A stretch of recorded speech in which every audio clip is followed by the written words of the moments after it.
नमस्कार प्रेक्षकांनो, लग्नानंतर होईलच प्रेम या मालिकेच्या येणाऱ्या भागामध्ये जबरदस्त असा ट्विस्ट येणार आहे.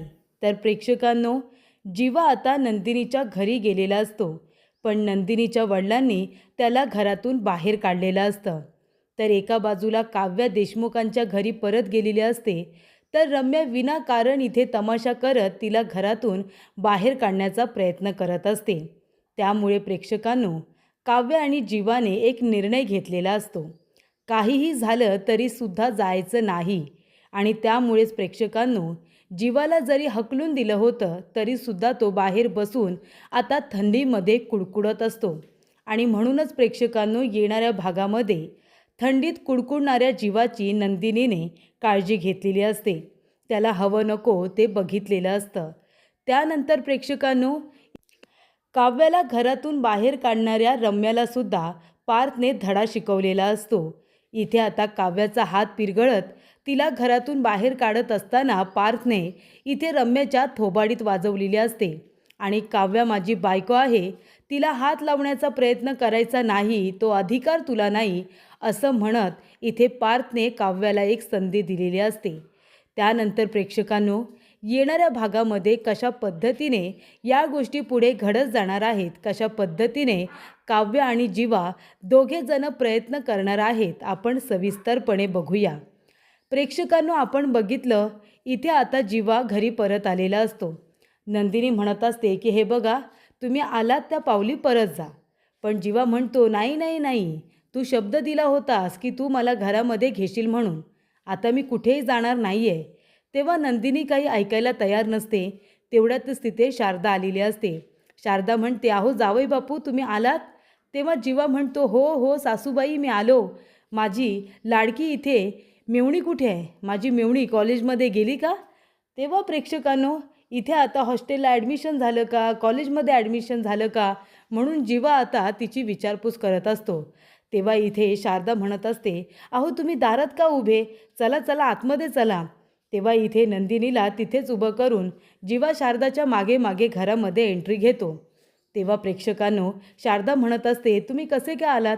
तेव्हा नंदिनीला त्याच्यासाठी चहासुद्धा करायला सांगते. नंदिनीला आता जीवाची काळजी तर असतेच.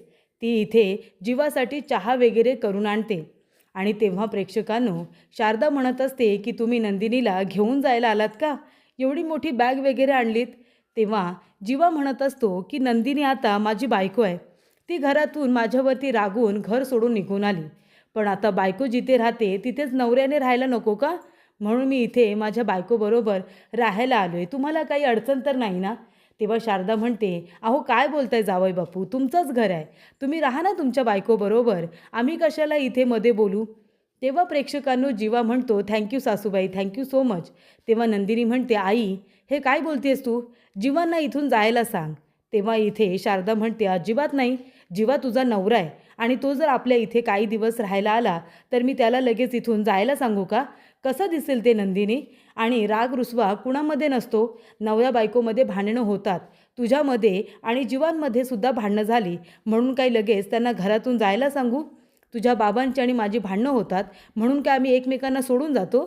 तेव्हा प्रेक्षकांनो, इथे आता जीवा म्हणतो, सासूबाई खरंच तुम्ही मला समजून घेतलंत ना, त्यातच सगळं आलं.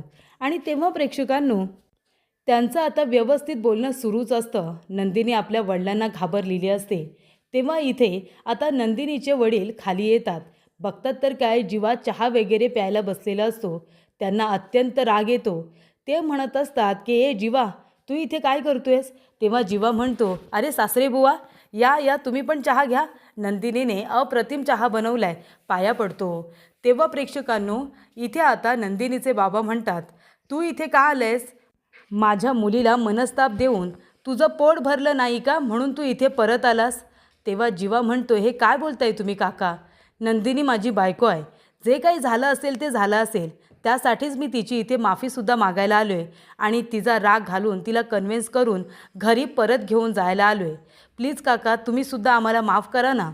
तेव्हा इथे नंदिनीचे बाबा म्हणतात, अजिबात नाही, अजिबात मी तुला माफ करणार नाही आहे आणि तू आत्ताच्या आत्ता इथून निघून जा बरं. तेव्हा जीवा म्हणतो, नाही काका, सॉरी, पण मला माफ करा. जोपर्यंत नंदिनी मला माफ करत नाही, मी तिला कन्व्हिन्स करत नाही, तोपर्यंत मी कुठेही जाणार नाही आहे. जेव्हा ती माझ्याबरोबर आमच्या घरी यायला तयार होईल तेव्हाच मी तिला माझ्याबरोबर घरी घेऊन जाईन आणि मी इथून जाईन. तोपर्यंत मी इथेच राहणार. प्लीज काका, तुम्ही मला अन्न पाणी जेवायला काही देऊ नका. फक्त मला इथे नंदिनीसाठी राहू द्या. प्लीज काका, एक संधी द्या. तेव्हा इथे आता नंदिनीचे बाबा म्हणतात, अजिबात नाही, आताच्या आता इथून निघून जा बरं. आणि ते जीवाची आता बॅग उचलतात कपड्यांची, त्याला हाताला धरून घरातून नाही तर त्यांच्या बागेतून सुद्धा बाहेर हकलून देतात आणि त्यानंतर बॅग फेकून देतात. नंदिनीचा जीवा हात पकडून ठेवतो. नंदिनीचा जीव दोघांकडे झालेला असतो. तिला बाबा आणि जीवा दोघेही हवे असतात. तेव्हा जीवाने नंदिनीचा हात पकडल्यानंतर तिचे बाबा तिला खेचून घरामध्ये घेऊन जातात. तेव्हा जीवा खाली पडलेला असतो. नंदिनी जोरात ओरडते, जीवा. तेव्हा तिच्या ओरडण्यामध्ये जी काळजी आता इथे जीवाला जाणवते ती आधीचीच असते. तेव्हा इथे जीवा म्हणतो, नंदिनी, मला माहिती आहे तू जरी माझ्यावरती रागवली असलीस तरी तुझ्या मनात माझ्याबद्दलचं प्रेम अजूनही तसंच आहे. त्यामुळे तुझं हे प्रेमच मला इथे राहण्याची ताकद देणार आहे. ठीक आहे, मला घरामध्ये घेऊ नका, पण मी इथे राहणार. माझ्या नंदिनीसाठी इथे थंडीत कुडकुडत बसणार. पण माझ्या नंदिनीने मला माफ केल्याशिवाय मी कुठेही जाणार नाही, असं आता जीवा म्हणालेला असतो. आणि तेव्हा जीवा तिथेच झाडाच्या इथे बसून राहिलेला असतो. तर इथे प्रेक्षकांनो, काव्या घरी परत आले म्हटल्यानंतर संपूर्ण देशमुख घराणं खुश असतं. तर इथे सविता, मानिनी काकू, त्याचबरोबर विक्रम काका सगळेजण खुश असतात आणि पार्थलासुद्धा आनंद झालेला असतो प्रेक्षकांनो. पण आता थोडासा राग आहे मनामध्ये, थोडा गिल्ट आहे. त्याच्यामुळे तो म्हणत असतो, काव्या, तुम्ही इथे राहू शकत नाही, तुम्ही जा. तेव्हा इथे काव्या आता लाडगोडी लावण्यामध्ये किती माहीर आहे आपल्याला सगळ्यांनाच माहिती आहे. तिने आता नवीन ट्रिक शोधून काढली पार्थला मेल्ट करण्यासाठी. ती म्हणते, का धनी, का जाऊ मी इथून? धनी, मी आता इथेच राहणार. मी तुमची कारभारीण आहे ना, आणि तुम्ही जर मला इथून जायला सांगितलं तर जाऊन जाणार कुठे? परत इथेच येणार. तेव्हा प्रेक्षकांनो, काव्या म्हणत असते, पार्थ, मला फक्त एक संधी हवी आहे. मला तुम्हाला कन्व्हिन्स करायचं आहे. मला तुमच्यावरच्या प्रेमाची जाणीव कधीच झाली आहे आणि हे तुम्हालासुद्धा माहिती आहे. पण आता राग रुसवा सोडा ना पार्थ, आपण हवं तर नव्याने सुरुवात करूया. तुम्ही तुमच्या काव्याला फक्त एक संधी देऊन तर बघा. तेव्हा इथे आता पार्थ तर गप्प झालेला असतो. पण प्रेक्षकांनो, इथे आता आलेली असते रम्या. रम्या म्हणते, ए काव्या, तू इथे कशाला आलीस? हां, अजिबात तू इथे राहू शकत नाही. तुझ्यामुळे इथे आता जो काही घरामध्ये तमाशा झाला आहे ना, तो पुरे झाला. आत्ताच्या आत्ता तू इथून निघून जा. तेव्हा इथे खरं तर पारची इच्छा असते की काव्याने तिथे राहिलं पाहिजे, पण तरीसुद्धा तो उगाचच त्याला राग आलाय म्हणून तो तिला म्हणत असतो. पण मनातून त्याचीसुद्धा इच्छा असते की काव्याने इथेच राहिलं पाहिजे. कारण जीवा आता नंदिनीकडे गेला आहे, तो तिला कन्व्हिन्स करतोय आणि काव्य पार्थला. त्याच्यामुळे पार्थला कळलेलं असतं की हे दोघेजण आता आपापल्या पार्टनरला मनवण्यासाठी, त्यांना कन्व्हिन्स करण्यासाठी त्यांनी हा घेतलेला निर्णय आहे. आणि त्यामुळे आता जास्त राग न धरता आपणसुद्धा त्यांना संधी दिली पाहिजे, असं कुठेतरी आता पार्थलासुद्धा वाटत असतं.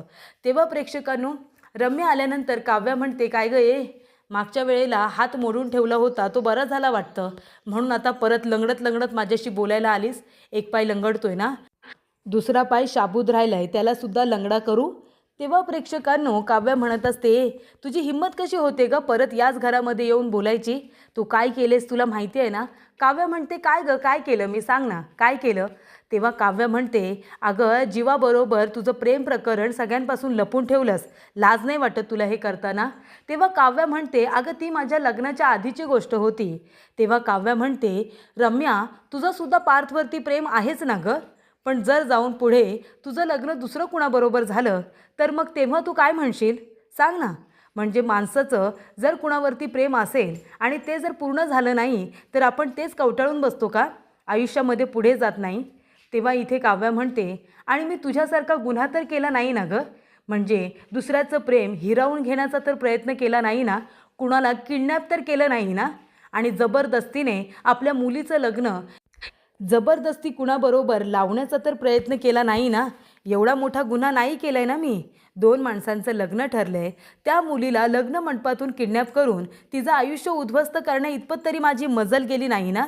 जे काही होतं लग्नाआधी होतं, आता तर तसं नाही ना, आणि हे मी कबूल केले सगळ्यांच्या समोर. तेव्हा प्रेक्षकांनो, इथे आता काव्या म्हणते की रम्या, अगं काय माहिती आहे तुला, प्रेम म्हणजे हिरावून घेण्याची गोष्ट नाही आहे ग, प्रेम म्हणजे त्याग. जेव्हा होतं तेव्हा होतं, पण त्यानंतर आमच्या दोघांचीही लग्न वेगवेगळ्या व्यक्तींबरोबर झाली आणि त्यानंतर आम्ही आमचं प्रेम विसरून गेलो आणि त्या व्यक्तींवरती आता जीवापाड प्रेम करायला लागलो आहे. प्रेम म्हणजे नुसतं हिरावून घेणं किंवा दुसऱ्याला फसवणं असं नसतं गं. तेव्हा इथे आता काव्याने रम्याला आपली बाजूसुद्धा पटवून दिलेली असते आणि तिची चूकसुद्धा तिला दाखवून दिलेली असते. सारखा सारखा हा शब्द बोलू नकोस. आज ना उद्या तुझंही लग्न होईल. तू सुद्धा एक मुलगी आहेस. त्यामुळे लग्न झाल्यानंतर तुला कोणी टॉन्ट करायला नको की लग्नाआधी तुझं एका मुलावरती प्रेम होतं, पण त्याचं तुझ्यावरती नव्हतं आणि तुमचं लग्न झालं नाही. असं कोणी तुलाही बोलता कामा नये गं. तेव्हा प्रेक्षकांनो, इथे आता रम्या म्हणत असते, बाद झालं तुझं लेक्चर. मला ऐकण्यामध्ये इंटरेस्ट नाही आहे. तू आत्ताच्या आत्ता इथून बाहेर पडायचं. या घरामध्ये मी तुला राहू देणार नाही. तेव्हा इथे काव्याचा हात पकडून रम्या तिला हिसका देत आता घरातून बाहेर काढत असते. तेव्हा मानिनी काकू, विक्रम काका सगळेजण तिला थांबवण्याचा प्रयत्न करत असतात, पण ही रम्या काही थांबायला तयार नसते.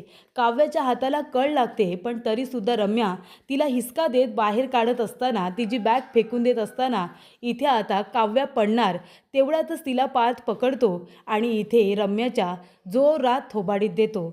इथे आता काव्या पडणार असते तेव्हा पार्थने तिला सावरलेलं असतं, पण इथे आता रम्याच्या मात्र थोबाडीत त्याने दिलेली असते. कारण तिचं बिहेवियर काव्याच्या बाबतीत खूपच जास्त विचित्र असतं. म्हणजे एखाद्या व्यक्तीचा राग येतो आणि एखाद्या व्यक्तीवर प्रेम आहे म्हणून आपली मजल इथपर्यंत गेली पाहिजे की आपण दुसऱ्या व्यक्तीला इथे हर्ट करू शकतो, तिला लागेल असं बोलू शकतो. हा अधिकार आपल्याला कुणीही दिलेला नाही आहे. प्रत्येकाचं आयुष्य काही ना काहीतरी घडत असतं, पण इथे रम्या मात्र काव्याला जिव्हारी लागेल असंच तिला बोलत असते आणि हे गोष्ट कुठेही पार्थला आवडत नाही आणि म्हणूनच पार्थला रम्याच्या ह्या वागण्याचा खूप जास्त राग येतो आणि म्हणून तिने आता थोबाडीत खाल्लेली असते. आणि तेव्हा प्रेक्षकांनो, इथे आता पार्थ म्हणालेला असतो, हे काव्याचं घर आहे. जे काही आहे ते माझं आणि काव्याचं पर्सनल गोष्ट आहे. त्याच्यामुळे तुम्ही कुणीही त्याच्यामध्ये पडायचं नाही. वसू आत्या आणि रम्या, तुम्ही दोघेही लक्षात ठेवा. आणि बाबा आई, तुम्हाला दोघांना काव्याला या घरामध्ये ठेवायचं आहे, तुम्ही बिनधास्त ठेवू शकता. माझी काही हरकत नाही आहे. ऐकलंस रम्या, काव्य याच घरामध्ये राहणार. त्यांना एक संधी हवी आहे ना. मी पण बघतो ते या संधीमध्ये काय काय करतात ते. प्रेमात मी खूप काही केलं आहे, अगदी वेडा झालो होतो तुमच्यासाठी. पण आता तुम्हाला जर ती संधी हवी आहे तर मलासुद्धा बघायला नक्कीच आवडेल की तुम्ही मला जिंकण्यासाठी, माझ्या मनात तुमच्याबद्दलचं प्रेम निर्माण करण्यासाठी अजून काय करू शकता ते बघायला मलासुद्धा नक्कीच आवडेल. तुम्हाला संधी हवी आहे ना, दिली संधी. तेव्हा प्रेक्षकांनो, इथे आता पार्थने काव्याला घरामध्ये राहण्याची परवानगी दिलेली असते आणि इथे रम्याला गप्प केलेलं असतं. त्यानंतर प्रेक्षकांनो, इथे आता काव्या तर आपल्या संसाराला सुरुवात करते, पण जीवाला मात्र घरामध्ये घेतलेलं नसतं. जीवा आता थंडीमध्ये कुडकुडत बसलेला असतो. तेव्हा प्रेक्षकांनो, नंदिनी आपल्या वडिलांना समजवण्याचा प्रयत्न करत असते, पण तिचे वडील आता जीवावरती रागवलेले असतात. तेव्हा प्रेक्षकांनो, इथे आता नंदिनी लपून जीवासाठी जेवणाचं ताट आणि त्याच्या अंगावरती पांघरून घेऊन जाते, कारण त्याला खूप जास्त थंडी लागत असते. त्यामुळे प्रेक्षकांनो, नंदिनी आता आपले वडील झोपायला गेल्यानंतर इथे आता 2 खूप मोठ्या मोठ्या ब्लँकेट, जेणेकरून त्याला थंडी लागू नये आणि असं फुल जेवणाचं ताट भरून ती आता घेऊन जाते. तेव्हा त्याच्या अंगावरती देते आणि म्हणते, हे घ्या, जेवून घ्या आणि आता घरी जा. हा आगाऊपणा करू नका. तेव्हा जीवा म्हणतो, नंदिनी, काहीही झालं ना तरीसुद्धा मी कुठेही जाणार नाही आहे. नंदिनी म्हणते, असं करू नका, तुम्ही जेवून घ्या बरं आणि आधी घरी जा.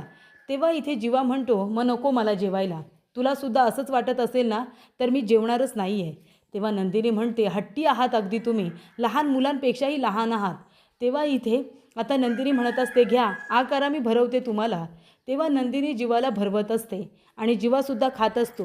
तो म्हणत असतो, आधी म्हण माफ केलंस आणि मला घरामध्ये येऊ दे, नाहीतर मी इथेच राहीन, नको घेऊ मला घरामध्ये. तेव्हा प्रेक्षकांनो, इथे आता नंदिनीने जीवाला पोटभर भरवलेलं असतं, त्याला पाणी वगैरे दिलेलं असतं आणि ती म्हणते, जीवा, हट्ट करू नका, बाबा तुमच्यावरती रागवलेत, तुम्ही प्लीज इथून निघून जा. तुमचा अपमान झालेला मला नाही आवडणार. जीवा म्हणतो, का नाही आवडणार? तुझ्या मनामध्ये माझ्याबद्दल अजूनही तितकंच प्रेम आहे म्हणून ना. मग नंदिनी, प्रेम आहे तर का हा दुरावा? का तू इथे राहतेस? चल आपल्या घरी माझ्याबरोबर.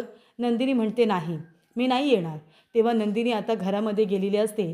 तेव्हा जीवा तिथेच आता बाहेर झोपलेला असतो, पण नंदिनी मात्र जीवाची खूपच जास्त काळजी घेत असते. त्याच्या अंगावरती पांघरूण वगैरे घालते आणि त्याच्याकडे सतत खिडकीमधून बघत असते.